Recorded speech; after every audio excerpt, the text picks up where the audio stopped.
The circle above has center O. The length of arc ADC is 5 pi, and x equals 100 degrees. What is the length of arc ABC? So to answer this question, the quickest way to do it is to set up a proportion.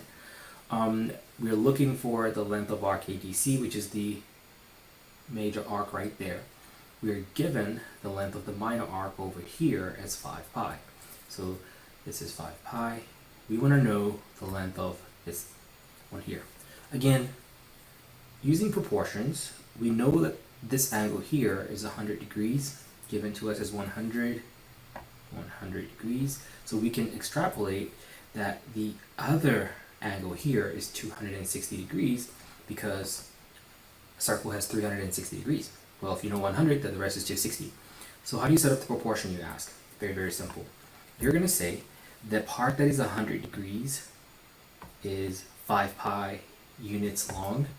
I want to know the part that's 260 degrees, how long will that arc be?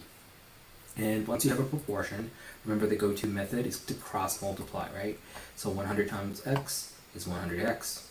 And then you have 5 pi times 260 is 1,300 pi. You want to solve for x, so of course you're going to divide both sides by 100.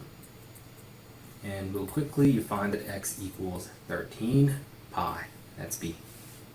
Boom, shakalaka.